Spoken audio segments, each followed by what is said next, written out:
Üks huvitav helirida, mida torupilli peal on päris lihtne mängida, on G-moll meloodiline. Siin on vaja mängida siis madalat tertsi ja meloodilises mollis on kõrge 6. ja 7. aste ja G-mollil on see fiss ja E-noot. Nüüd G-molli terts on bess-noot ja bess-noot on parema käe pöidla all, avades seda sõrmeava. Nüüd, kui me õpime bess-nooti mängima, siis A, bess ja B võiks olla esimene harjutus. Ja pane tähele, A-noodi ajal hoiad pöialt. No A-nooti juba me teame. Nüüd järgmine noot ongi bess. Vasaku käe näpud jäävad kõik oma kohale, aga avad pöidla, parema käe pöidla. A, bess.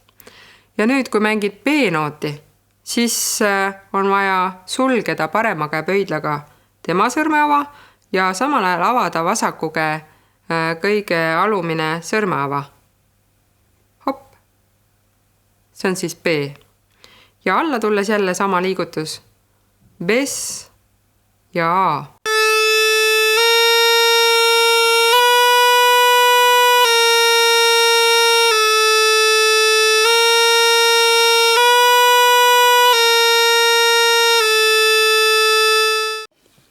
Kui see bess-noodi mängimine juba õnnestub, siis G-moll helireal, pane tähele, on vaja jällegi mängida G, A, bess ja C-noot.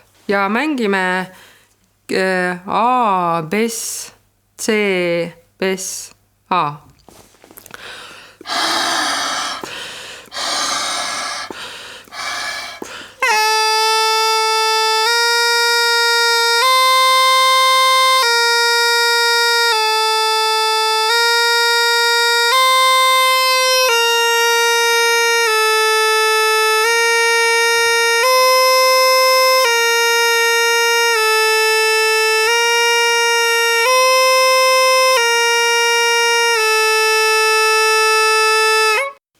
Kui juba bess ja C noodi vahetus hästi välja tuleb, siis võibki mängida G-moll helirida ja muud keerulist siin ei olegi, sest et poolikuid sõrmeavasid siin katma ei pea, vaid lihtsalt parema käe sõrmedega katame järjest terved sõrmeavad.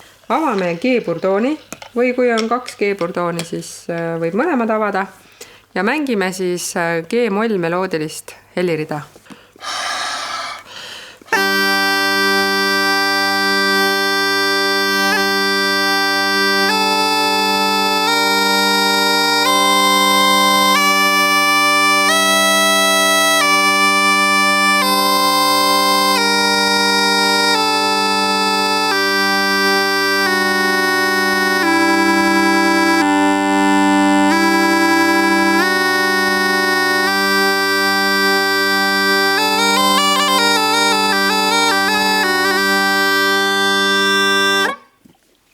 Ja edasi mängigi oma lugusid, improviseeri ja leia repertuaari sellele helireale.